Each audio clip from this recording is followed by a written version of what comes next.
Good day, everybody. How's it going out there? In a previous episode, we talked about a situation that happened with credit card companies and the real life space, real life social media thing called Fansly, right? An offset of OnlyFans, and how they updated their terms so that furry works couldn't be shared there because they called it quote unquote. They claimed that the payment processors called it simulated bestiality. So, unfortunately, it has escalated since then quite a bit. Because while at first it's like, well, Fansly I didn't ever heard of Fansly before that news story broke. It probably wasn't being used by a lot of people in the furry fandom since it is a derivative of OnlyFans. Obviously people join a lot of different social media channels for whatever reason, but for me, it wasn't a big news story, but it was interesting and it had, enough things in it. But as time had gone on, it does absolutely seem that this decision is being made by the credit card companies who are helping process these payments, and helping pay for these items in the internet marketplace. And the reason we can say this now is because it has extended. And it is extended to such a degree that now the gamers are involved, which, not a great idea, not a great look. If you want the technicals and things like that, I do have a fully written out article in the description below that you can read. We'll go over a little bit what's covered on this video. But so that you can read it more quickly and get on with your day. And if you do so, thank you very much. And thank you for giving my thing a read. But basically, this is impacting furries, particularly furry game creators, usually of a, of a description that I wouldn't be able to usually play their stuff on YouTube. But obviously it also impacts every furry creator, because every furry creator wonders, like, whenever some sort of censorship like something like this comes down from on high, there's always the question of, is it going to impact my hobby? Is it going to impact my means of making money? Like, is it going to impact my dreams and moving forward of creating content and sharing it and, selling it to other people? Even though the content that is being created is legal, right? Currently in its current state and form, what if basically having a payment processor or a credit card company decide to make the rules in lieu of the government? It may as well effectively be illegal until, as is, a new system is developed in order to circumvent or to create a new sense of a competing marketplace to attack the moat of those credit card companies. In this case, Visa and MasterCard are the two big players at play. Now, they're not the only credit card companies in town. There is American Express and there is Discover. But MasterCard and Visa have a lot of reach and are definitely the duopoly, the big fish in the pond, as it were. That being said, it doesn't mean they're invisible. And, as gamers have been taking their time to, become activated, become an activist sort of thing in this regards, it has caused a lot of drama, even more so since I wrote the article originally. Valve has made a statement about MasterCard tried to distance themselves, saying they're not trying to commit censorship. It's the payment processors, even though the payment processors are referencing a rule in the MasterCard thing. And it's a big old freaking mess. And because Valve is like, no, our payment processors are telling us they're referencing a rule by MasterCard saying that if the content is against or will do harm to the mark, quote unquote, the mark, that that they won't allow selling under their brand. So payment processors are like, well, I can't because we use MasterCard as our credit card company as a payment processor. So like it's creating this whole situation. The interesting thing that I found out while writing the article was basically the idea of what catalyzed this situation. Because, I mean, it's been something that credit card companies have been kind of pushing for a bit now. But what has really gotten their things under there? Now, a lot of people will, point to the Collective Shout organization where they had emailed someone over 1,000 times, and all of a sudden these policies are starting to get pushed and enforced or interpreted, have a reinterpretation of how they are enforced. Basically, the issue here is that, if somebody like pokes you and you do something, you are going to probably do it anyway. I think that 1,000 people emailing MasterCard and Visa or whatever, telling them to go after Valve for posting adult works or adult games. Obviously they were looking to do it, and they were just looking for somebody to throw and go, look, it was them, that organization did it. Or look, it was them, that organization did it. Pay no attention to the man behind the curtain. Pay no attention to the information superhighway highwayman who is supposed to be the person just exchanging the dollars and not the morals, as it were, on the internet. This situation has become very precarious for these card companies, and they're getting really sensitive to it because, gamers are calling them out on it. And interestingly, like, there was an old meme of gamers versus furries on the internet.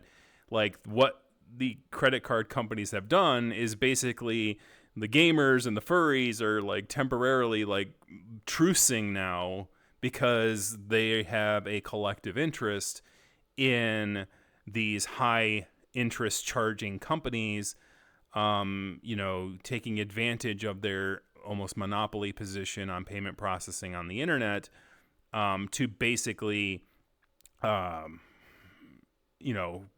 basically act as a pseudo government. So, it's very, very thing. But I think one of the most interesting thing, and the thing that made it most sensitive, was a part in that article, in the description, where I'd asked Boozy Badger, because I'm not a lawyer, like, what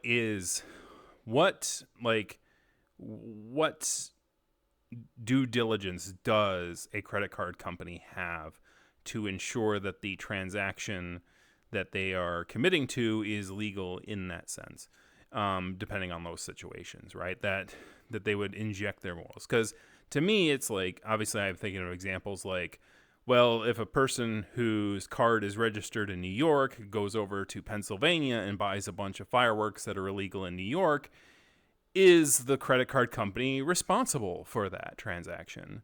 Because I know plenty of people in like residents of New York who will go to a place where it's legal to buy and then kind of sneak them over the border, as it were. Obviously, if they got pulled over, they get in trouble with the interstate commerce and stuff like that.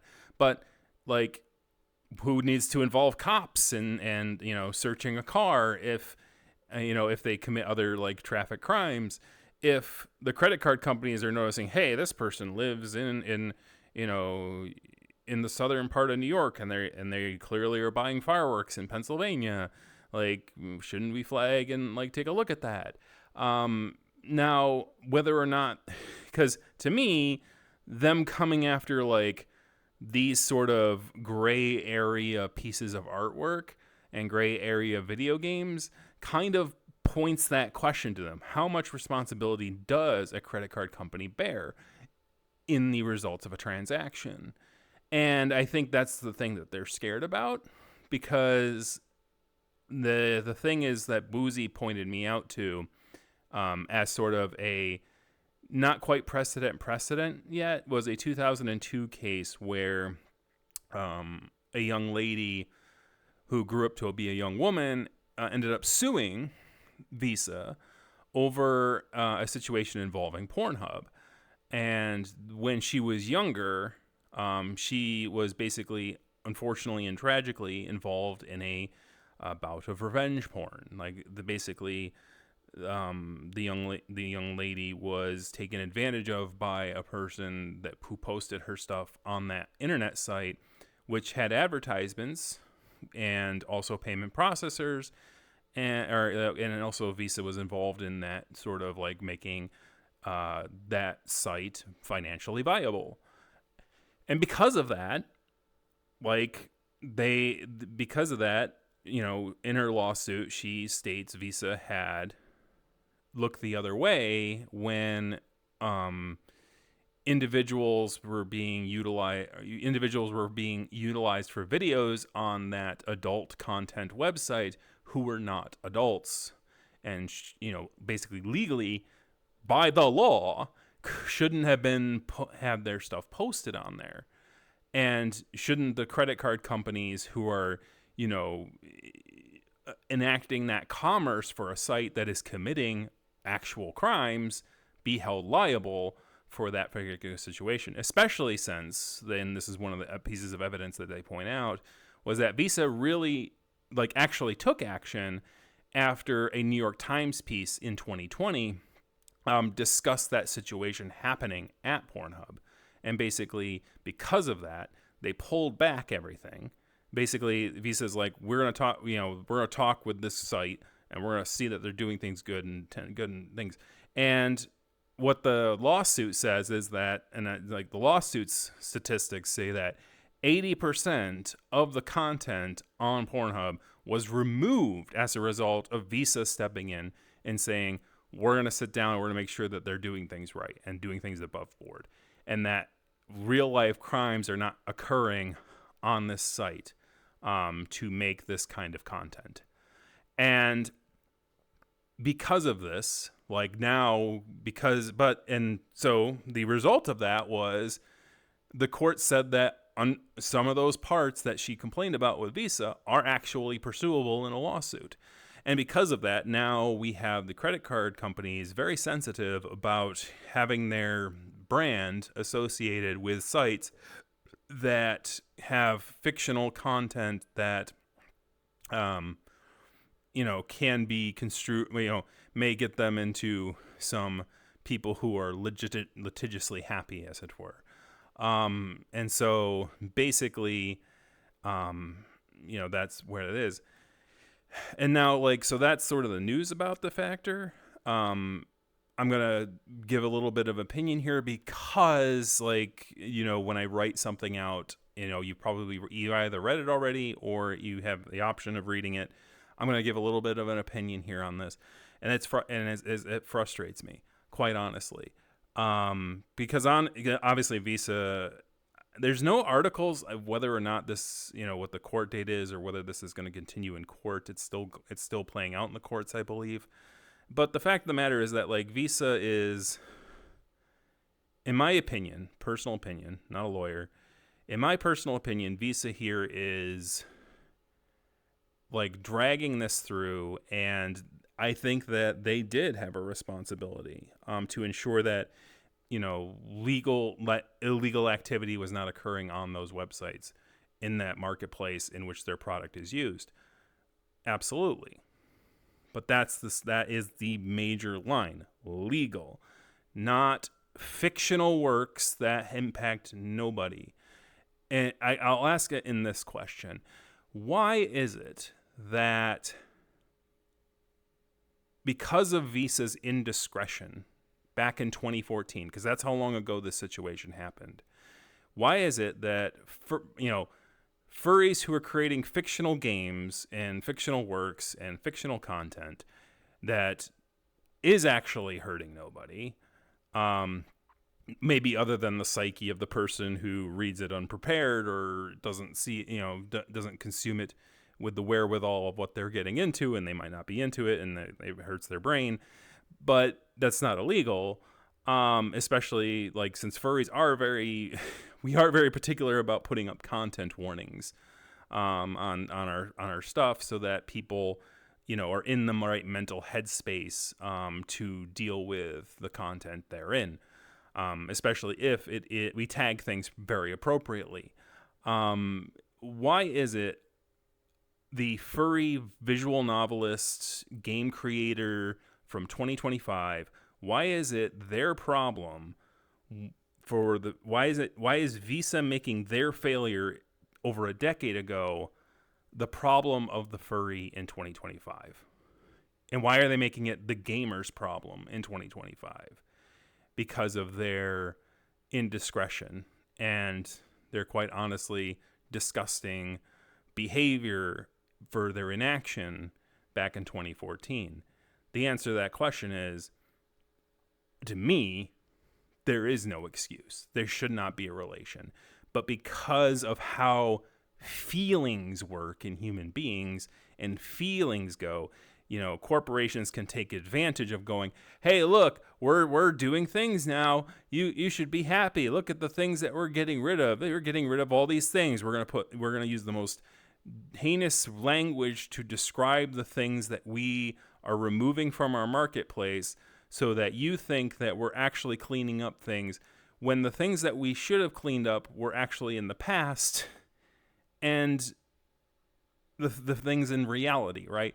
They're not dealing with the problems of reality. They're dealing with the problems of fiction, because dealing with the problems of fiction is a lot easier than dealing with the problems of reality. It's easy to blame video games for violence until you realize that the only video game that existed when JFK was assassinated back in the 60s was fricking Pong. Certainly, it wasn't Grand Theft Auto that caused the assassination of JFK, because, it didn't exist. The Bathhouse Massacre of 1921, which is still one of the highest death counts in a school massacre, despite The Onion calling the United States a very, the thing where that normally happens, right? In a country where that thing that never happens normally happens, 1921 is still one of the biggest events and that was a guy who was ticked off about some, thing about property taxes being used to pay for schools, right? Because that was a relatively new thing back then. And so they protested by doing an absolutely disgusting and heinous act of taking a bunch of fertilizer and blowing up the building while it was in session. And it was about 50 folks lost their lives. And that's called the Bath Massacre that happened in Michigan back in the 1920s. So, video games didn't cause that, right? Art is an expression of things that are, in my opinion. Fictional works are an expression of things as somebody sees it. If you play games like Grand Theft Auto, it is an exaggeration of usually urban life in society that, in American urban society, basically. It is an extreme exaggeration in multiple forms. It exaggerates, how the right-wing channels are and how they talk. And they also exaggerate, uncaringness and sort of the distant and uncaringness of the American landscape and its, push to be successful no matter what. Even if it means harming others, even if it means, pushing folks out of the way or, committing crimes, and, what leads people down those roads, and exaggerates that in that degree. But the reality is that the world exists with criminals in it, and it would exist with criminals in it even if a game like Grand Theft Auto didn't exist. And, does it glorify that kind of stuff? And then this is where people will have the debates, right? When we're talking about this kind of stuff. Does Grand Theft Auto glorify that kind of culture of crime? Or is it, if you pay attention to it, you go, well, I'm fulfilling that curiosity, that morbid curiosity of a story of that kind of life without having to expose myself to it in general. It's sort of like a virtual world where you can commit virtual crimes because, that feral itch in the back of your thing to go I wonder what will happen if I do this or that, and make the world into a playground. You fulfill that itch without actually committing it, because as many people have shown, violent crimes, even though they're still more, even though, still too many. There's always, as long as there's one, there will always be too many.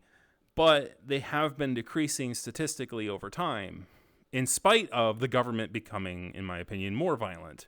In spite of the government becoming more on edge, in spite of our systems becoming more rowdy and angry and like growly, like the actual biting that's occurring is actually tapering downwards.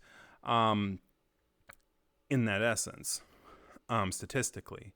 So maybe why is that? Well, is it because the games, violent video games, in spite of things, activate that brain stem and get it out of the system without having to actually do it yourself? If you road rage on Grand Theft Auto, is it going to make you is it getting out the frustration of you driving home and your commute and your daily commute and having to deal with like the traffic and all that stuff? Is it a catharsis in a way, even if it's a weird catharsis? Different people react to content differently. And even in spite of, maybe somebody, maybe a handful of people would get inspired by media like that to do bad things. But the reality is, in my opinion, they would probably pursue that kind of thing, even if that video game didn't exist, right? If they're buying the video game because they're interested in that criminal culture, they were probably interested in the criminal culture before they bought the game. And obviously, since it's a video game, like the consequences are not as severe. So, maybe they might get fooled and, follow through with it, not realizing that, when you get wasted in the video game, it means you died, basically. And, you're not going to just you're not just going to pay like 5,000 dillery-doo dollars and walk out of the hospital like 2 minutes later. Like, that's not how it works. Or if you get busted, it's not like you pay like $10,000 and then you get to walk out and go home. Typically, there's a lot more consequences to the actions. And if you remember that and you go, how many times did I actually get wasted when I was playing that game? Or how many times did I actually get busted when I was playing that game? And if I take that number and apply it to real life, how many years would I have been serving in prison? How much medical trauma would I be in? Would I be disabled because like I would have broken my leg there? The kind of real life consequences come into play when you apply that kind of thinking to that. That was very tangential. I apologize, but and obviously we're not talking about the adult works that, this thing is actually going after right now. I think a lot of gamers have seen the desire for censorship of games like Grand Theft Auto over the time. So when they see censorship coming for adult-oriented video games, they probably like go, well, what's next? Is violent video games? Will Game of Thrones be harmful to the brand because of how violent, viscerally violent those stories are? Will Grand Theft Auto be harmful to Visa and MasterCard's mark because enough moral individuals complain about the content of those games? Where does it stop? And those are always important questions, and they're questions that these card companies are going to have to deal with.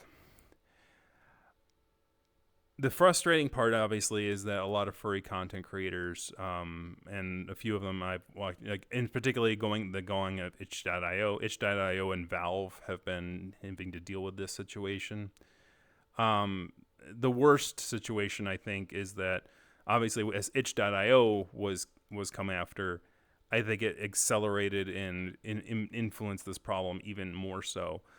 To the point where I think it will probably be of furry interest for me to pursue teaching you a little bit about the monetary systems, a little bit on what you can do to help stymie Visa and MasterCard's power over internet transaction.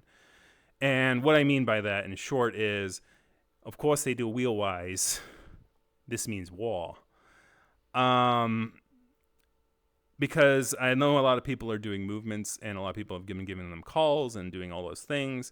And you can do that But I think the problem is that they think they're invisible, and one of the reason they think they're invisible is they're part of the S&P 500 as far as Mastercard and Visa are concerned. And Visa is actually quite sizable in the S&P 500 as far as personal position sizes go, and I think that moat makes them feel safe. But one of the most foot in my mouth things about this whole situation is that literally as a result of this, I mocked cryptocurrencies. I've been very advocate about that cryptocurrencies don't serve a purpose. They don't have a market. They don't have a purpose in the world right now. And what now I can no longer say this. As soon as they went after Valve and itch.io, which are two large gaming service download companies where content creators are given an opportunity to make money off of their hobbies of creating games or their job of creating games as indie developers or as AAA developers, et cetera, because of this, because of their going after of legal fictional content, we are at a pass where I have to apologize to crypto bros.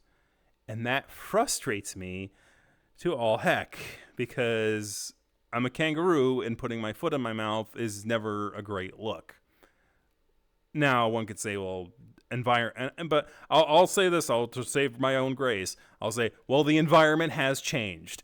Now I'm starting to see where, relying solely on credit cards in order to act in lieu of currency as a means of payment processing and then just paying it off every month, which you should be doing. We'll talk about that in a future video when we're talking about how to deal with these situations in the credit card companies and such like that.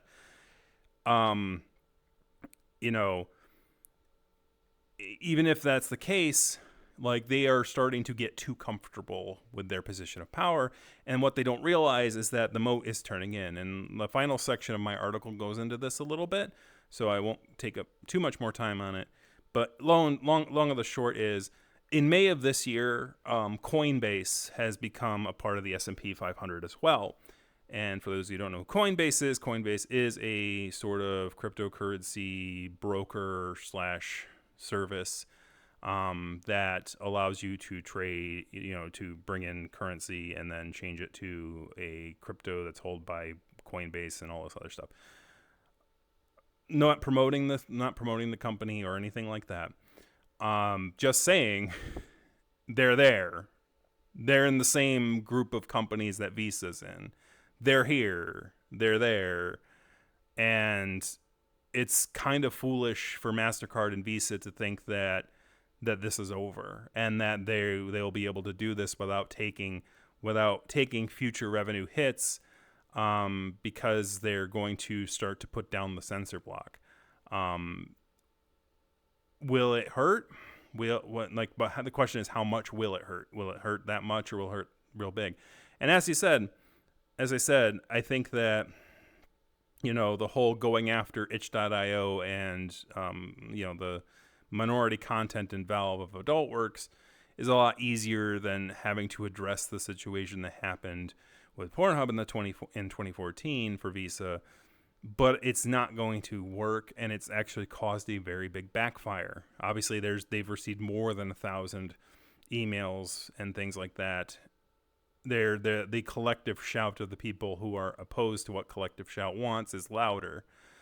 But I think that we have to think long term and not just short term. The phone banks and calling them and doing that is fine, but they're adapting to it really quickly. They're, hiring, forwarding things to people who get paid less and less and less over time. Like, they'll find ways to, tie you up and things like that and waste your time.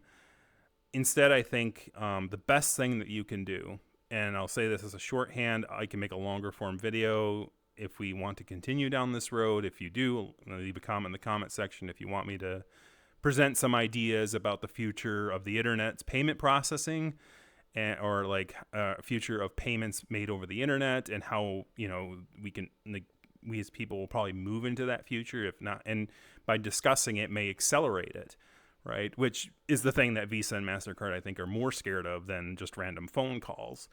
If you want that kind of content, I can make bonus videos and like, because finance is something that interests me. I'll just come out and say it. I'm somebody who's paid, like, I'm somebody who, you know, has studied these things my adult life. And it's interesting how these things work and how they're so ingrained, but they once you know how they're ingrained, it's very easy to weed it out, as it were, of your life. And long of the short, though, if like nobody is interested in that kind of content, the long of the short is, for most people, if you have debt, if you have consumer debt with Visa and MasterCard, make this the fire in your arse. If this ticks you off to no end, if this is the thing that frustrates you and you're ticked off and you want to make phone calls after phone calls after phone calls, please, please, please, please, please, use this as an opportunity, use this frustration as an opportunity to ask yourself, do I have consumer debt with Visa and MasterCard? If I do have consumer debt, am I making minimum payments? Why? Because every dollar that they make off of my minimum payments and delaying paying off the entirety of the consumer debt that I have with them, they are using that money to obstruct content which I enjoy, even if a majority of people, it gives the ick, right? They are allowing them. They are using your money to do this. The way you stop them from using your money to do this is to pay them the heck off. And if you can't do that, if it's too much, if it's too slow, like, please don't think that. Please do yourself a favor as well and get out of that debt. Use this as a fire. But if you really, really, really can't, another option is transfer, like open up a card with Discover or Amex with the sole purpose of transferring the debt from MasterCard/Visa to them. The reason I don't prefer that method is twofold. Number one, it doesn't solve your problem of getting out of debt. Number two, there is usually transaction fees and fees that are required to move a chunk of debt from one carrier to another carrier, unless they offer you a promotion in which you can freely transfer those kind of things. But from my memory off the top of the dome, you know, American Express and Discover usually don't offer those kind of things. I may be wrong. I hope I'm wrong. If I'm wrong, please put it in the comment section. But usually it's MasterCard and Visa that go, hey, you have some consumer debt. Bring it on over here. We'll allow you to transfer it to our card for free to consolidate your debts and stuff like that, even though credit cards are probably the worst thing you can do that for. The worst places that you could put that kind of debt. So long of the short, long of the thing, we could cover this a little bit more. I think that, you know, they've gone after furry content creators enough where I think I'm motivated to talk about, you know, the future of finances. Even though it's not furry related, they've kind of made it furry related now, right? Through their choice on calling, you know, anthro characters simulated bestiality, as it were. And, you know, going after fictional content instead of going after the real world and making sure that the real illegal things are not happening. They've decided to, you know, stick their flag in, you know, saying, I'm going after the fictional content because it's easier to do. Because, you know why? Because the people who make the fictional content are law-abiding citizens. And if you tell them, oh, no, you can't do that anymore, they're going to be like, great, fine, I'll find something else. Even though it's like they wanted to put their livelihood on it because they really enjoyed something like that. That's why it's easier to go after folks like that, is because they're good folk, right? Because they are actually law-abiding citizens. It's harder to go after, you know, people who are doing barely legal things or not illegal things, because if they would do that kind of stuff, they're probably going to, you know, try to dance and you know, dodge the bullets anyway. But anyways, that's all I have to say about this one. We've been rambling for over a half hour. So, as I said before, if you want to read more details and more references and things like that, the article I wrote in the description will give you those. And as always, kick that like, kick the subscribe button, kick a comment in the comment section. If you feel like I can make some bonus videos here and there, it will not obstruct the regular furry news and things like that about finances, about how these card companies sort of work in their styles, and how to sort of move society away from using them as a payment, as the absolute form of payment on the internet, and moving towards that future. I would absolutely like to talk about that and have that discussion, because you know what, Crypto Bros, I guess we're going to be talking about that and other, obviously other payment processors and other card companies, and having them take away the piece of the pie. Maybe we can make it so that MasterCard and Visa are no longer a household name by the time I'm in the grave. Wouldn't that be fun? I would enjoy that. That'd be a nice life goal. Why not? At this point, I mean, if it's gonna be the furries or MasterCard and Visa in a game of PR or whatever, then I'm gonna play to win. So, anyways, have a good one, guys, and we'll see you next time. Have a good one.